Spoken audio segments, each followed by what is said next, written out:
अब हम लोग बात करेंगे आभासी गहराई, वास्तविक गहराई एवं अपवर्तनांक के बीच संबंध का सूत्र सिद्ध करना है। स्मॉल n बराबर कैपिटल H अपान स्मॉल h। स्मॉल n एक अपवर्तनांक है, कैपिटल H वास्तविक गहराई है और स्मॉल h आभासी गहराई। जब जल में रखी किसी वस्तु को हवा में से देखते हैं यानी बाहर से देखते हैं तो उसकी आभासी गहराई वास्तविक गहराई से कम होती है। कभी कभार आप देखे होंगे किसी टंकी या किसी बर्तन में, गहरा बर्तन है, उसमें कोई सिक्का या कोई अन्य पदार्थ गिरा होता है नीचे, तो आप ऊपर देखते हैं ऐसा लगता है जैसे बहुत ऊपर है, लेकिन जब हाथ डालते हैं तो वो क्या होता है, नीचे। सिक्का आपको दिखता है ऊपर और ऐसे ओरिजिनल में होता नहीं है। तो जो दिख रहा है ऊपर वो आभासी गहराई है और ओरिजिनल में जो नीचे सिक्का है वो वास्तविक गहराई है। तो इसमें हम डिफिनीशन में क्या बोले, जब किसी वस्तु को, जल में रखी किसी वस्तु को हवा में से देखते हैं तो उसकी आभासी गहराई वास्तविक गहराई से कम होती है। ठीक है, इसी चीज को हमें बताना है। अब देखिए हम लोग यहां पर एक फिगर बनाएंगे।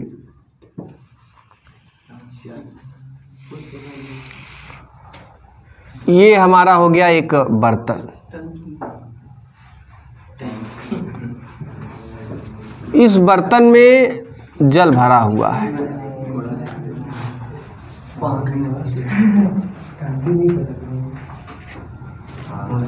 ये जल भरा हुआ है, यहाँ पे कोई सिक्का रखा हुआ है इस तरीके से।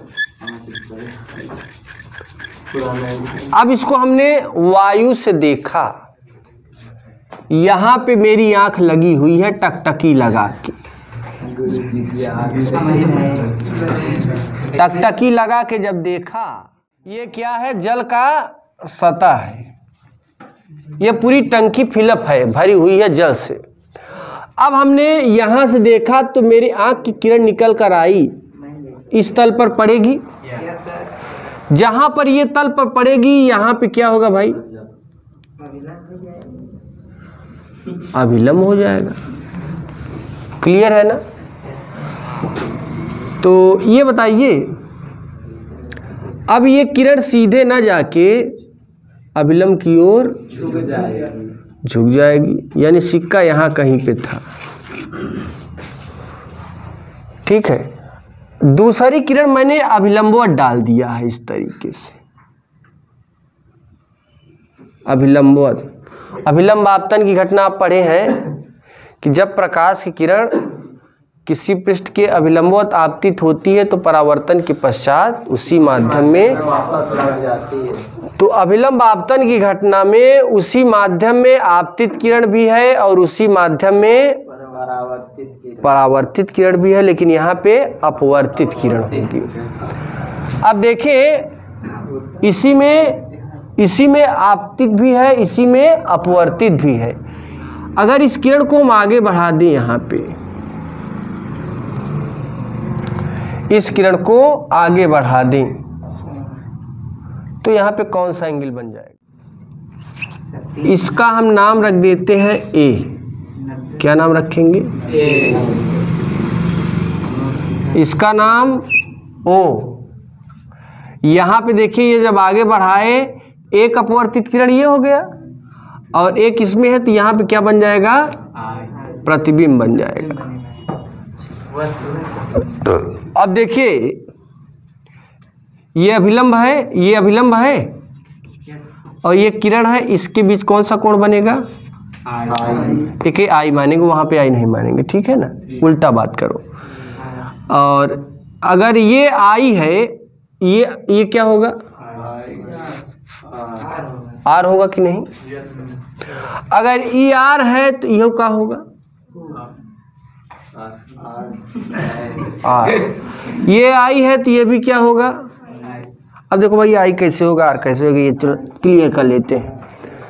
जरा देखें, जब दो समांतर रेखाओं को एक तिर्यक रेखा काटे तो ये कोण और ये कोण एकांतर कोण होते हैं। क्या होते हैं? अगर ये आई है तो ये भी क्या होगा? ठीक है। और जब दो समांतर रेखा को एक तिर्यक रेखा काटे तो ये और ये कोण आपस में क्या होते हैं? ये भी बराबर होते हैं। तो यहां देखो ये आर था तो ये भी क्या हो जाएगा? ये आई है तो ये क्या हो जाएगा? कोई दिक्कत वाली बात नहीं है। सारा रूल यहां पे हम लोग रूल टू रूल चल रहे हैं। अब देखिए आगे, वस्तु कहां पर रखी है? जल में। वस्तु कहां पर रखी है? जल में रखी है। तो इस जल के सापेक्ष वायु का अपवर्तनांक, जहां पर वस्तु है वहां से हम बात करेंगे, ठीक है ना? तो यहां देखो भाई, अच्छा ये बताइए, इस पूरे बर्तन की ऊंचाई हम मान लेते हैं कैपिटल एच, और जब मेरी आंख यहां से देखी तो वस्तु कहां दिखाई पड़ा? ये वाली वस्तु यहां पे, लेकिन है कहां? यहां। मान लेते हैं कि यहां से यहां तक जो आभासी गहराई है वो स्मॉल एच है। वास्तविक गहराई तो कैपिटल एच, लेकिन आभासी गहराई क्या है? Small h. और अपवर्तनांक क्या है? Small n. ठीक है। यहां पे देख रहे हैं कि अपवर्तनांक जो है वो n है, आभासी गहराई स्मॉल एच है और वास्तविक गहराई कैपिटल एच है। अब आप ये थोड़ा जरा हमें बताइए कि ये कोण आई इस कोण के बराबर होगा कि नहीं होगा? यह कोण आर इस कोण आर के बराबर होगा कि नहीं होगा? अगर हम अपनी आंख यहां पे न रख के यहां पे रख दें, जो यहां रखे हैं तिरपट में, जरूरी है का टंकी में हम वहां वस्तु है तो यहीं से देखिए, हम जाए के सीधा सीधा देख सकते हैं सीमा पृष्ठ के लंबवत। ये जल क्या है? एक सीमा है। किसकी सीमा? जल की सीमा, टंकी की सीमा है। अगर उसके अंदर जाना है तो पहले इस सीमा से मिलिए, ठीक है ना? इस पहले इस लेयर से मिलेंगे, जल के लेयर से। अब देखिए भाई, इस पॉइंट का हम क्या नाम रख दें? बी। अब देखो भाई आगे चलते हैं। यहां पे इसका नाम रखने का कुछ पी क्यू आर एक आयताकार क्या है? बर्तन है। अब यहां देखिए, इस पॉइंट का हम क्या नाम रख दें? सी। अब जो भी हो, और यहां पे कोई नाम मैंने किरणों का नाम रख दिया। सीमा पृष्ठ क्या है हमारा? P S. अब पूरा बर्तन क्या है? P Q R S. अब देखिए, अगर स्नेल के नियम से हम बात करें, स्नेल के नियम से, अब साइन आई साइन अपार तो लगा दिए। ये जरा देखो कि वस्तु कहाँ है? पहले जल में, और फिर जल से कहाँ जा रहा है? ऊपर। तो जल के सापेक्ष वायु का अपवर्तनांक, यानी यहां लिख देंगे WN A। और sine i upon sine r, समीकरण 1। यदि हम देख कहां से रहे हैं? वायु से, तो लिखेंगे वायु के सापेक्ष कांच का अपवर्तनांक। वायु के सापेक्ष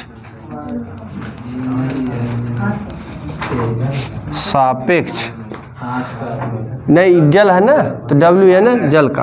वायु के सापेक्ष जल का अपवर्तनांक, अपवर्तनांक। देखो भाई, अभी हमारा जो वस्तु था वो जल था, इसलिए जल के सापेक्ष वायु का अपवर्तनांक WNA। मेरी आंख है वायु से देख रही है, इसलिए अब एक सूत्र आप उत्क्रमणीयता के सिद्धांत से पढ़े थे, Ng बराबर 1/GNA। तो ANW बराबर 1/WNA। इस तरीके से देखो, ANW बराबर 1/WNA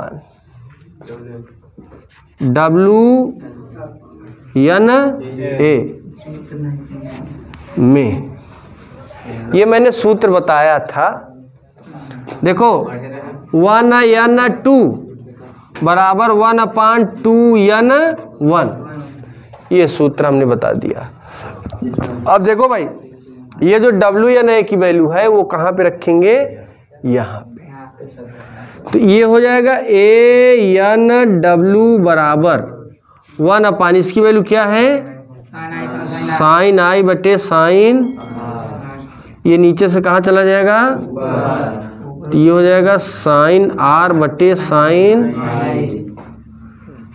ANW, समीकरण हो जाएगा 2। Okay, yes sir. ANW बराबर साइन आर बटे साइन आई।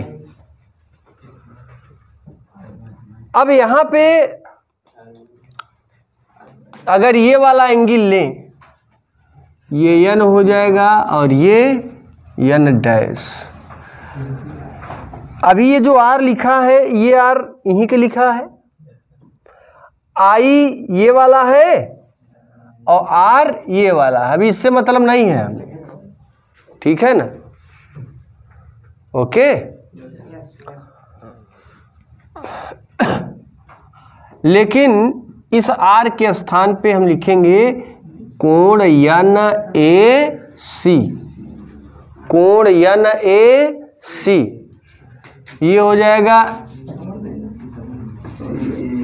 ANW बराबर साइन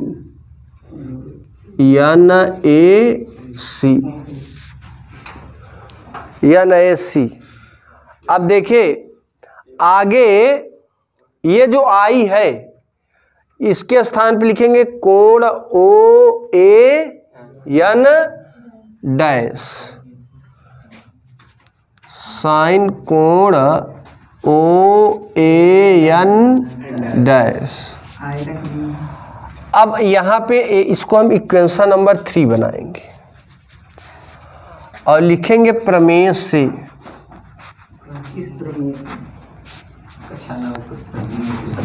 प्रमेय से लिख दो, ये न जानो कि कौन से है, नहीं तो बाद में हम तो भले बता देंगे तुम भूल जाओगे। इसलिए ऐसा चीज याद करो कि जो सब में काम आ जाए, ठीक है ना? यहाँ देखो, बस लिख दो प्रमेय से। न तो बहिष्य कोण बोलना है, न तो एकांतर कोण बोलना है ना? मतलब इस तरीके का कोई भी हमें कोण बोलना नहीं, क्यों लिख देंगे प्रमेय से। हाँ है तो प्रमेय। अब आपको नाम भूल गए, एक ठिन बोले एक ठिन नहीं बोले, दिक्कत हो जाएगी। इसलिए बोल दो प्रमेय से कोण CAN,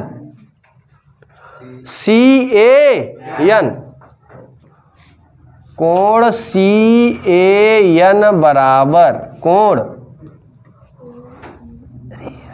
देखो ये इसके बराबर है, तो CAN बराबर AIB, कोण AIB और दूसर का प्रमेय का है, ये इसके बराबर है n डैश ए ओ या ओ ए n डैश बराबर ए ओ बी, ये वाला कोण इस कोण के बराबर है, तो ओ ए n डैश बराबर ए ओ बी। देखिए कोण ओ ए n डैश बराबर कोण ए ओ बी, तो यहां पे रखेंगे ए एन डब्ल्यू बराबर, ध्यान दीजिएगा सभी लोग, जहां पर एन ए सी है, एन ए या सी ए, वहां पे क्या रख देंगे ए आई साइन, हंसिए मत, ए आई बी, और इसके स्थान पे क्या लिखेंगे ए ओ बी। अब देखो भाई,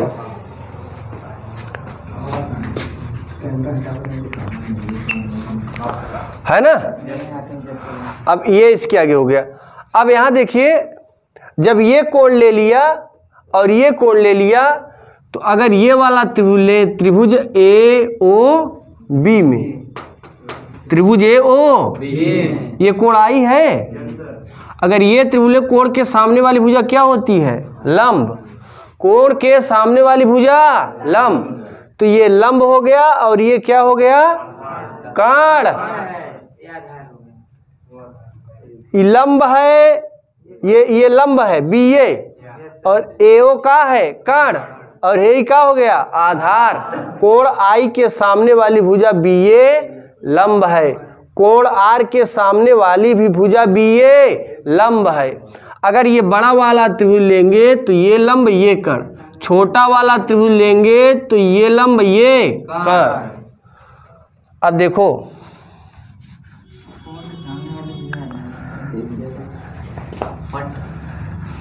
यहां पे समीकरण 4, त्रिभुज, ध्यान दीजिए ए ओ बी में, ए ओ ये वाला लेंगे साइन कोण ए आई बी, ए आई बी, ये वाला कोण इस कोण के सामने वाली भुजा लंब, साइन लख है कासाक है टैन लंबाधार, कोसेक कल है काटाल है सेक कण आधार, साइन लख है लंब बटे कण, मैंने दोहा बताया है, साइन लख है कासाक है, साइन लख ल माने लंब क माने कण, साइन लख है लंब बटे कण, लंब कमान बी ए, लंब कमान बी ए, कण कमान ए ओ, ए ओ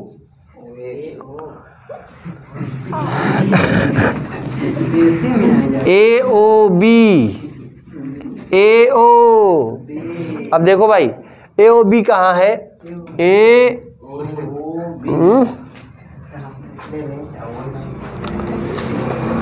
किधर गया, ए आई बी लिखा था अभी, ए आई बी है ही वाला, छोटकौवा है, हम गड़बड़ लिख दिए, पहले छोटा वाला देखो ए आई बी लिखना चाहिए, हम यहाँ पे थोड़ा मिस्टेक हो गया। ए आई बी में ये लंब है और ये कण, तो लंब कमान बी ए और कण कमान ए आई। अब बड़ा वाला जब त्रिभुज लोगे, बड़ा वाला त्रिभुज क्या है ए ओ बी, और छोटा वाला त्रिभुज यहाँ पे क्या था ए आई बी, यहाँ पे आई कर देते हैं, ए आई बी बराबर साइन ए आई बी बी अपान ए आई। बड़ा त्रिभुज क्या है ए ओ बी में साइन कोण ए ओ बी ए अपान ए ओ।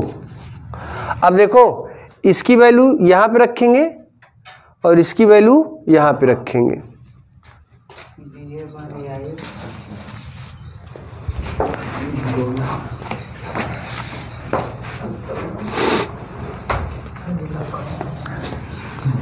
ANW बराबर, देखो ANW बराबर साइन AIB के स्थान पे BA अपान AI और AOB के स्थान पे BA अपान AO। आई है सर, वो कर सर AI रहेगा। AI और BA अपान AO। देखो ये BA से BA अंदर अंदर का गुणा AN ये कहाँ चला जाएगा बटे AI AN AO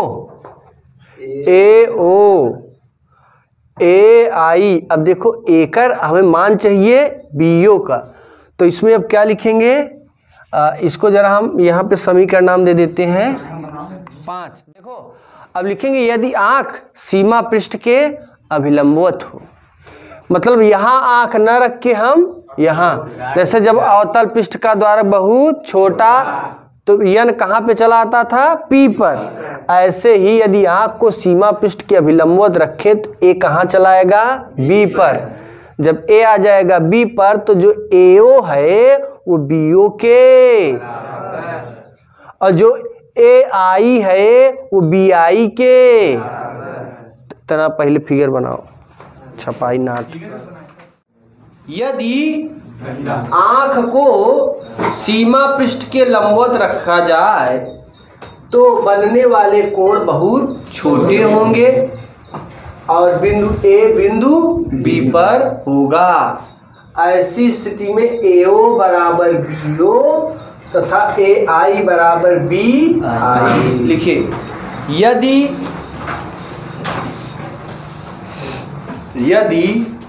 आँख को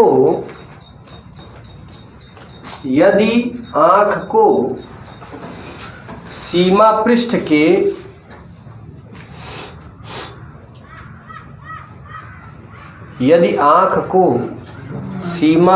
के अभिलंबवत रखा जाए तो बनने वाले कोण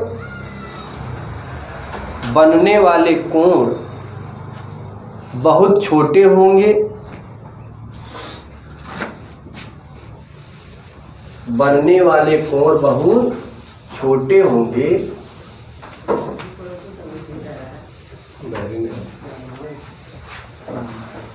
वाले कोण बहुत छोटे होंगे ऐसी स्थिति में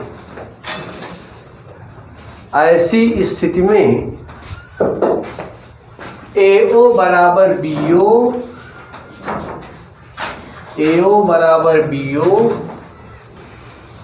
तथा AI बराबर BI। AI बराबर BI होगा समीकरण 5 से।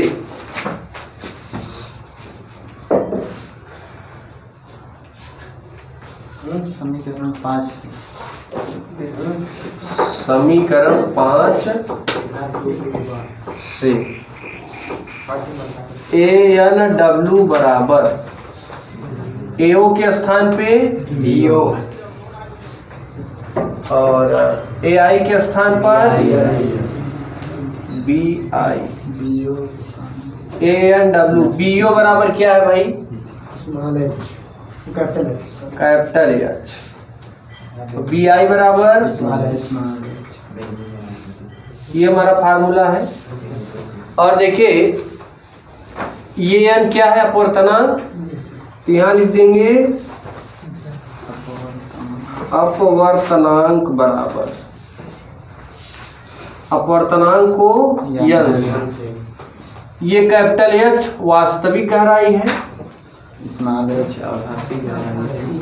वास्तविक गहराई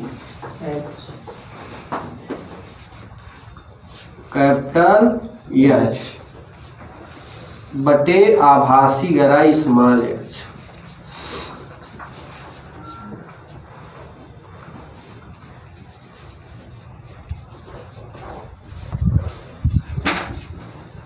आभासी गहराई स्मॉल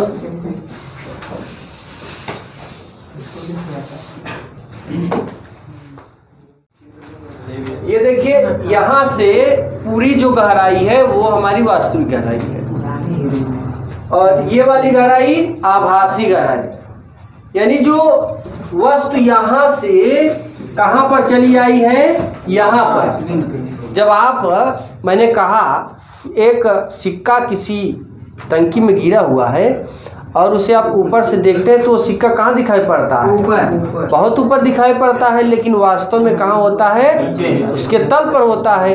तो वो सिक्का जो ऊपर दिखाई पड़ रहा है, सिक्के में कितना विस्थापन हुआ है, अगर उसको हमें निकालना हो तो कैसे निकालेंगे। देखिए घटा देंगे, ये कैपिटल एच है ना, और ये क्या है, अगर इस वास्तविक गहराई में से आभासी गहराई निकाल दें तो वस्तु का विस्थापन आ जाएगा। तो यहाँ पर लिखेंगे वस्तु का विस्थापन, वस्तु का विस्थापन, वस्तु मतलब सिक्के का, वस्तु का विस्थापन, विस्थापन को एक्स, यहाँ से यहाँ तक क्या मान ले, एक्स न मान के D, D for displacement, displacement माने विस्थापन, और ये हमें निकालना है तो capital H minus small H, यानी डी बराबर capital H minus small H. ये वस्तु के विस्थापन का फार्मूला है। हाँ, अब देखिए, अब अगर हम किसी बर्तन में 3 प्रकार के द्रव भर दें, कितने प्रकार के, 3, इसकी जो ध्यान दीजिएगा 3 द्रव भरे हैं तो उसमें 3 प्रकार के अपवर्तनांक होंगे। मान लेते हैं पहले की वास्तविक ऊंचाई h1, दूसरे द्रव की और तीसरे की, पहले का अपवर्तनांक n1, दूसरे का n2, तीसरे का n3। अब जरा ध्यान दीजिएगा, यहाँ पर इस सूत्र से अगर हम देखें, ये मैंने जो सूत्र यहाँ पे लिखा है n बराबर कैपिटल एच अपान स्मॉल एच, यहाँ लिखेंगे सूत्र स्मॉल n बराबर कैपिटल एच अपान स्मॉल एच। ये जो है n के स्थान पे करिए और n h के स्थान पे तिर्यक गुणा, तो h बराबर कैपिटल एच बटे स्मॉल n। अब ये आभासी गहराई निकालने के लिए हम तीनों का जोड़ेंगे। क्या जोड़ेंगे, ये इसका क्या है, h1 अपवर्तनांक n1 प्लस दूसरे का है अपवर्तनांक, तीसरे का अपवर्तनांक n3। तो ये हमारा सूत्र हो जाता है। अब क्या जरूरी हमारे पास 3 ही लेयर हो, 4 भी लेयर हो सकता है, तो अपने हिसाब से हम आगे बढ़ा देंगे।